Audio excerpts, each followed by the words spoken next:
Joette Calabrese here for those who don't know me. For those who do, as always, welcome. I teach what other homeopaths don't teach. Actually, the better way of saying it, excuse me for being this way, but I teach what other homeopaths won't teach. I teach Banerjee protocols and other protocols. I teach folks how to use these methods, this practical homeopathy that I call it, incorporating mostly Banerjee protocols, but plenty of others as well, into folding it into people's lives, mothers, grandmothers, caretakers, friends' lives, so that they can start learning how to treat chronic conditions. Interesting, isn't it? Chronic conditions. Because if you buy a book on homeopathy in a say a bookstore or online, who goes to bookstores anymore, right? Uh, but if you buy a homeopathy book, they are written to the general public. Generally speaking, in fact, probably 99% of the time, they are writing these books based on acute conditions. What's an acute condition? Well, you get an ear infection today. Not had one through many, many times, but this is brand new. You've got an ear infection, or you have a laceration. You get a laceration, or you have a sty. That's what is taught in those books. Very important information. Please don't disregard that. Those acute books can be very valuable. I like Dana Allman's books. I like Miranda Castro's books. There's some pretty darn good books out there on acutes.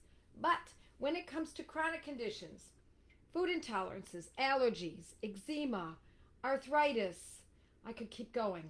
Irritable bowel syndrome, colitis, ulcerative colitis. We could keep going. All of those kinds of recurring conditions, so that if an otitis media happens once, but that's considered an acute. However, if it keeps happening time and time again, then we know what we're doing is inching into a chronic condition. I want to say hi to some people.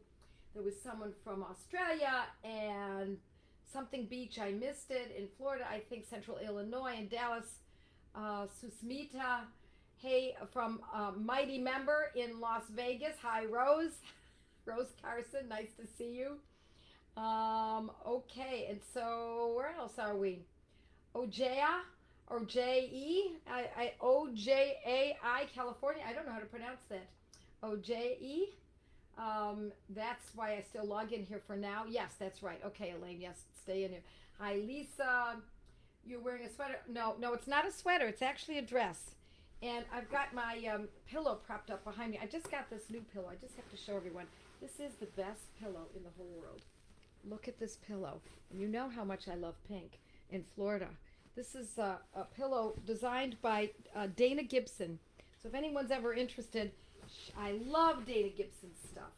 So I'm always lusting over her wear. She's an artist and does some really great stuff. So hello from San Francisco, and hi, Sue Budd from Cornwall, UK. That's so nice to see. Virginia, Louisiana, Tennessee. Wonderful. Love to see you all. So what I want to teach you is to be a rock star. Rock star in your family, a rock star in your neighborhood, a rock star in your church, in your community, if you're a teacher, in your school district. I want you to be careful about it, and I'm going to give you a little bit of advice before we get into the medicine that we're going to be talking about tonight. I want to give you a little advice. Don't be too zealous about it. We want you to say, look, if you're interested, I've got something here. Should you be interested? What is it? It's a little homeopathic medicine. What is homeopathy? This is what I always say to people, especially for those people who are brand new to this. What is homeopathy? It's the medicine we all thought we were getting. This is the medicine that doesn't have side effects. This is the medicine that actually addresses the condition from the inside out. This is the medicine that is inexpensive. This is the medicine that you can learn how to use yourself. It's the medicine we've all been looking for. Because you know when you've been to the doctor in the past and you've had allergies and you have you're unsuspecting, no idea that what you're signing up for is shots every 2 weeks, and then antigens, and then strict diets, and the list goes on and on and on. And then you get those shots forever. And just as the pollen shot is just starting to act, whoop, now feathers are a problem. Just as the feather shot is starting to act, whoops, now it's dust. Now it's chocolate. Now it's strawberries. Now it's shrimp. We never get to the bottom of it. So I want to talk to you tonight about an allergic medicine. Now I'm going through my materia medica. Should you be interested, you can purchase this on my site. But if not, no problem. I'll teach it to you tonight. And you can always get materia medicas from other authors that are actually free online. So I'm going to read to you about this medicine. First, I'm going to tell you what it is. It's called Histamine. Keyword, histamine. Histamine. It's actually a nosode. It's a medicine that is very specific for people who have allergic reactions. Some people use it chronically. In other words, for chronic conditions is what I mean to say. They use it time and time again. I very rarely use it that way, although I have. Instead, what I urge people to know about this medicine is that it's a great medicine for when you're having an allergic reaction and you're not sure what to use. So, is this allergic reaction, should I be using urtica urens? Should I be using Apis mellifica? And for those of you who are new, don't be intimidated by these Latin words. They're really fun once you learn them. Should I be using Bovista?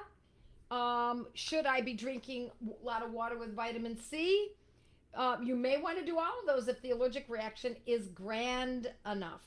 But if you don't know what else to use, this is a great medicine to have on hand.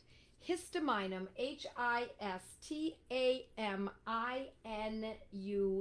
Histaminium.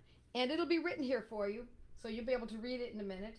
And normally I like to use Histamine in either a 6C, 6X if that's all you can get, but generally we use a lot of C's, 6C, 30C, and we use it at the time of the event. So let me read a little bit more about this.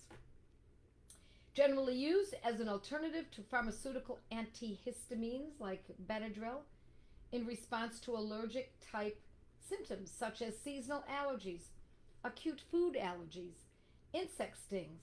This remedy helps reduce the overproduction of histamine and helps regulate our immune system when we are prone to allergic sensitivities and overreactions.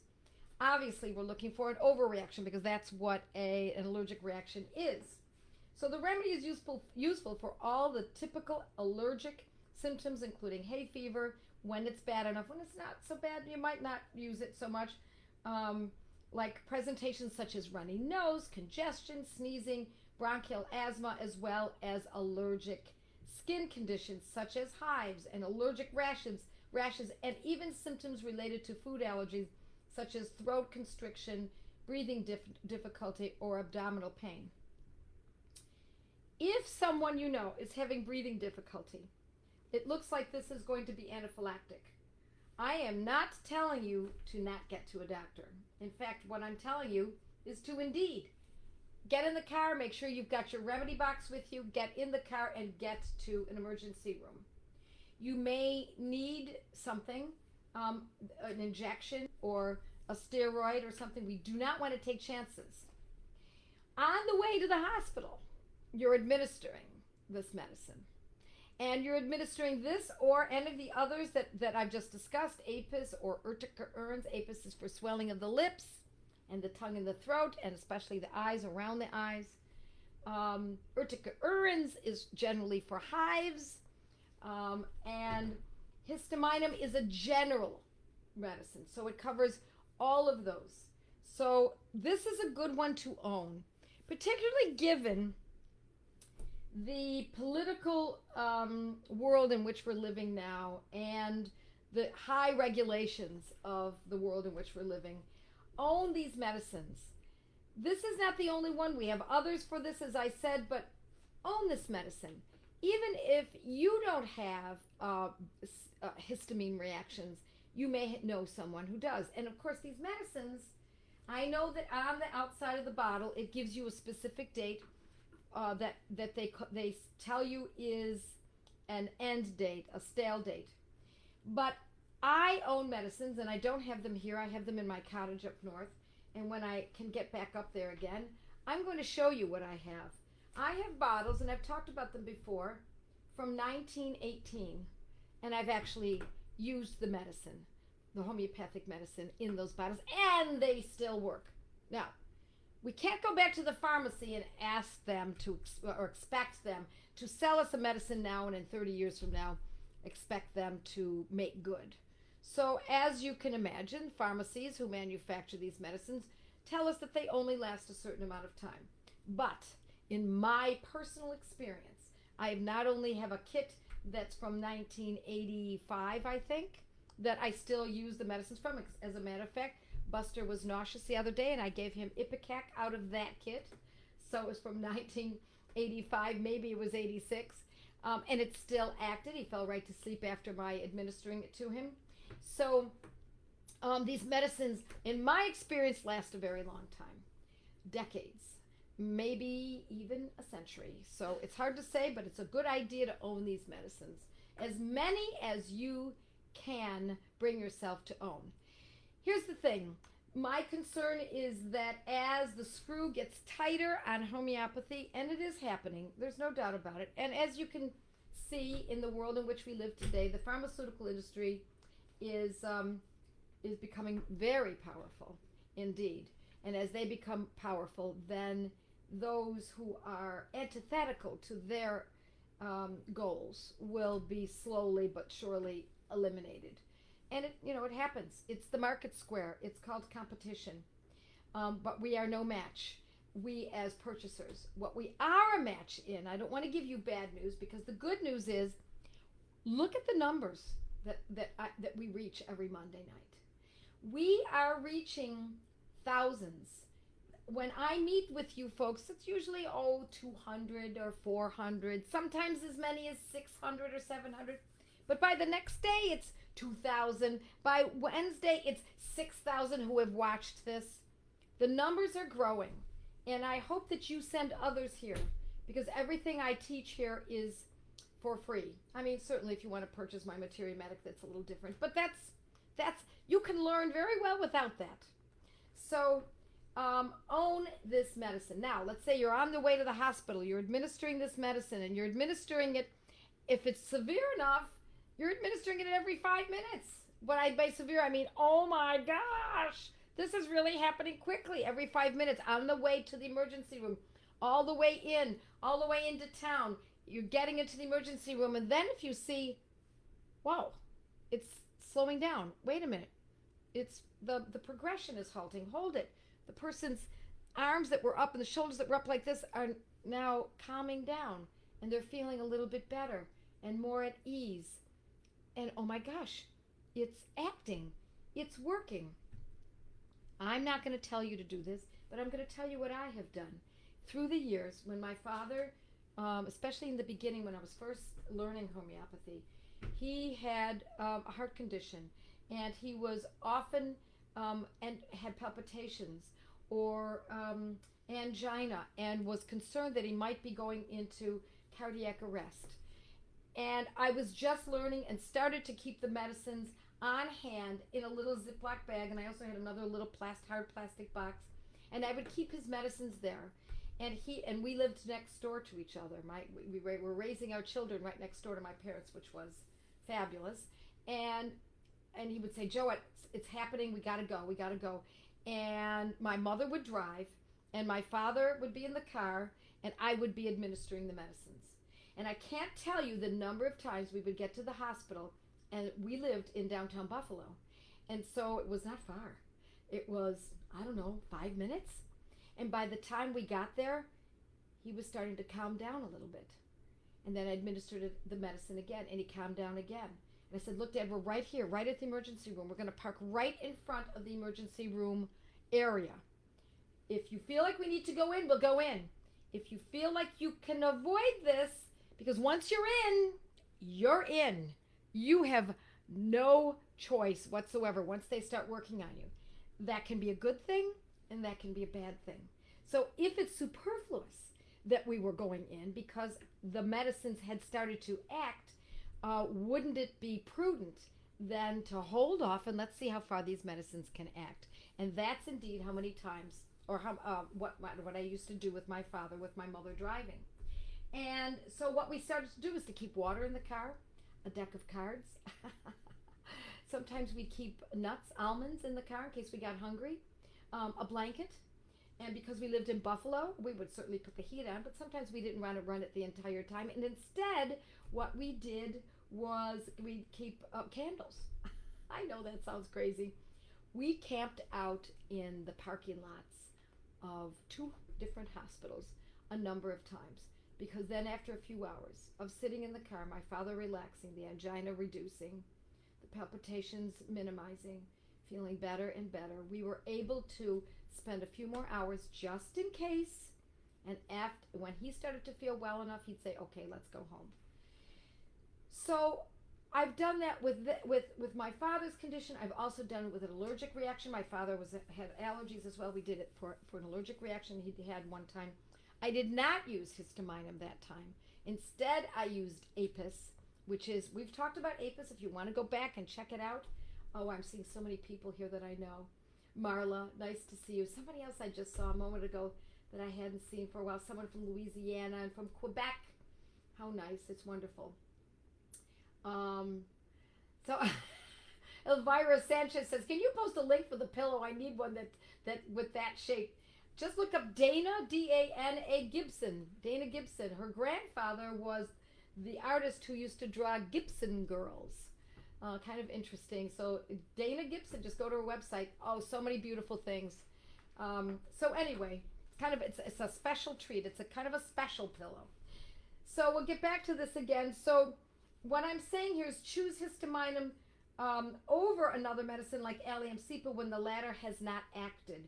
So this could be a primary medicine, and you kind of have to feel it out because it depends on the person.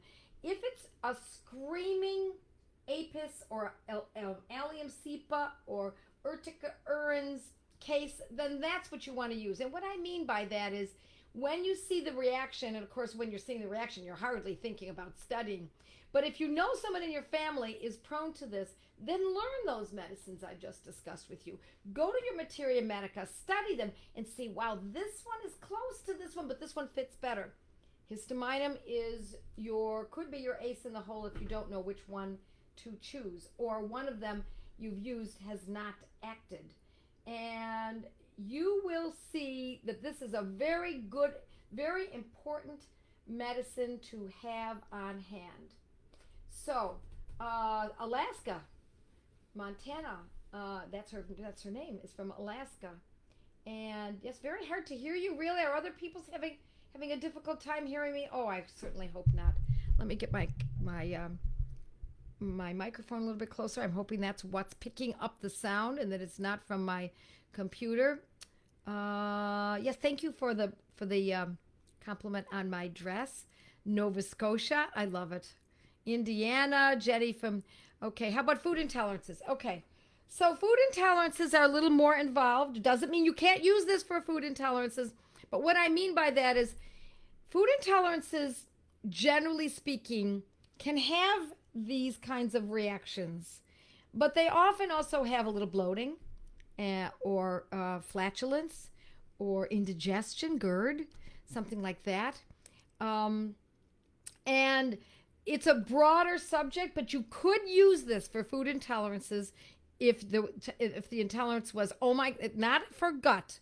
We're not looking for that. Histamine is more a histamine reaction. If you look up what follows histamine reactions or what constitutes a histamine reaction, it's something that's a little bit more on the outside. Usually it's skin, mucous membranes, the skin get hives or itching, the eyes swell, mucous membranes, the lips, the mouth, etc. So watch for that. If you have a food intolerance and the reaction is bloating or constipation or diarrhea or something like that, we have to go a little bit deeper. And so in that case, I urge folks, anyone who has food intolerances, to certainly consider looking at my course, Good Gut, Bad Gut. It is my one of my more important courses. People often learn the most from that particular course. Histamine for instant mucus from eating all food and drink. It's a possibility. I would not overuse it. I would not use it in the method that I just finished discussing, meaning every few minutes. That's more for when it's a more sobering condition. But if there's mucus, one could certainly try using that maybe every 15 minutes for about maybe 3 doses, and then back off and use it more infrequently. Say every 3 hours, then perhaps twice a day. 6 or 30 instead of a 200. We could certainly use it in a 200. All the 6, the 30s, and 200s are all very good. Histamine for instant mucus. Okay, got that already. Please adjust your microphone. Can't hear you. I wonder what that means. That's 2 times we've heard this. Love Monday nights. One of your mighty members. Nice to see you, Martine. Let's see. Is anyone else having difficulty hearing me? Oh, for goodness sakes. What did you give your dad when he had palpitations? Well, I don't want to go into that because I have talked about that, and I'll tell you where you can read about that. Do this. Go to your browser, Joette Calabrese, My Dad and the Dead Cardiologists. That's the title of the article. My Dad and the Dead Cardiologists. I'm pretty sure I talk about it in there, and I really give a lot of good information on that from that article. Could alternating with Ignatia help? Ignatia's for emotional conditions. So I wouldn't use that unless it's something, basically an emotional concern, such as anxiety, worry, overthinking things. Much better. I can hear you. Oh, so apparently sound is great. It must have been that I was too far from my microphone. Isn't this the best looking thing? Sound is perfect. Okay, good. Glad to hear it. All right, let's see some of these others that people are okay, better sound now. Can hear you just fine. I can hear you. Okay, thank you. Wonderful. Better with the microphone closer. Let's see if we have any other questions here. I've got just about 6 minutes. Sound is better. Good. Seafood reaction that needs an EpiPen is usually Apis, APIS, or Urtica urens, URTICA urens, URENS, urens. Urtica urens. And then I would always consider using those in a 630 or a 200. Okay. There it is. My Dad and the Dead Cardiologists sitting in the hospital parking lot.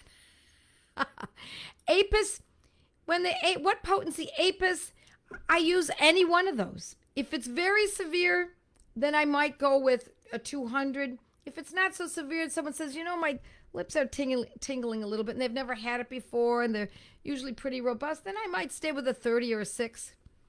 All righty. Okay. I've been trying to figure out when to use Histamine versus Apis.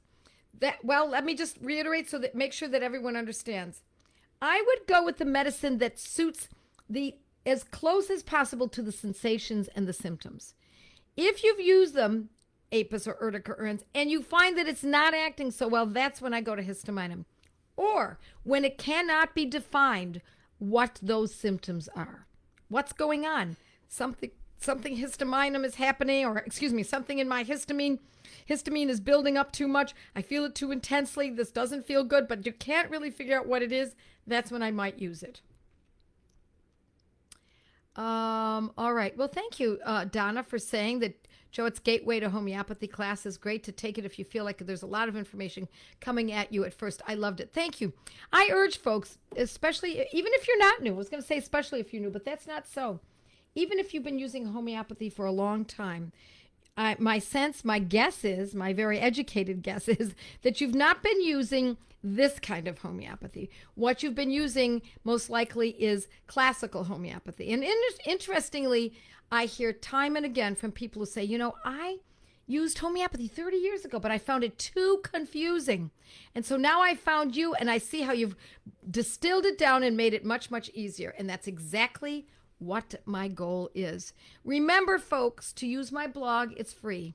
Remember to go to my podcasts. Free. Okay, the hearing is good. Good. Okay, I guess it is. I need to stay closer to this thing.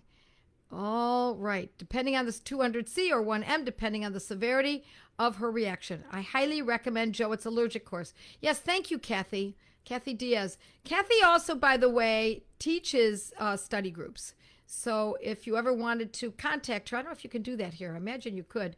And join one of her study groups. She uses my manuscript, our organizing setup, and then she teaches live on Zoom. Everything's done online. You know how it is now. All right. Let's see. Somebody's asking about elbow pain. Can't stretch it out. I'm not going to go into it. But what I am going to tell you to do, Tamara, is to go to my blog and look up. It's not going to be elbow pain. You're going to have to figure out, is this joint pain or is this tendon pain, or muscular pain, and then do Joette Calabrese muscular pain or Joette, and use synonyms. You come up with the synonyms. Grass allergies. Allergies are allergies. Yes, you bet. Can you take this concurrently with other homeopathics for seasonal allergies? Yes, you can. All right. Pat says, I recommend Joette's allergic course as well. It was so informative. Great. What I want these courses to be is to be the solutions for you and your family. I want you to build a moat around yourself and your family. I want you to be able to protect them. In these uncertain days, these days of panic, often much of this panic is manufactured in my way of thinking. But also some of this, I do believe that these viruses can be deadly for some, but so can the flu. So can other coronaviruses.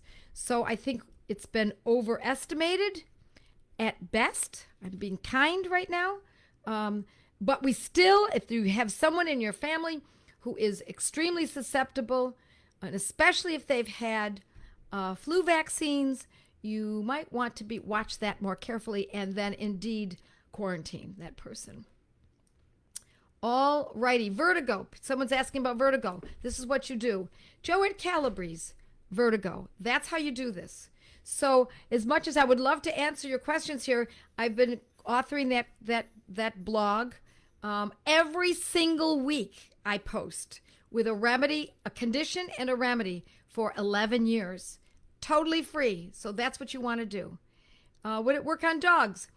Homeopathy works on dogs, cats, birds, llamas, cows, chickens, goats, you name it, infants, newborns, children, teenagers, middle-aged, elderly, men, women. Even some people even use homeopathy in horticulture. It will be, we use the same concept, the same medicine, the same protocol, the same potency, the same frequency for an animal, even the same as for a big animal versus a small animal. Okay. Here we go. My son has had allergies to anything. One night after dinner, he vomited, swelled in the face and throat, and went to the ER. Now carries an EpiPen. Yeah, I know. That's how it happens. And so what we want to always do is try to learn what the alternatives are. Carry that EpiPen. You betcha. Get yourself to the emergency room. You bet. Until you can figure out which medicine is going to be the one that's going to work for you and your family. And so it is now 8:31 Eastern Standard Time. And so please, folks, share this information. Share this Facebook Live. Consider joining my mighty members. I'm doing videos. I'm doing actually more of them coming up. I like to do little moments of videos to give people information and inspiration, and I do that all in my mighty members group. And so with that, look up tennis elbow. It might be tendonitis. You're right. So, and with that, I'm going to say good night. Mwah! God bless you all and have a great week. And I will see you next Monday at 8 Eastern Standard Time. Bye, folks.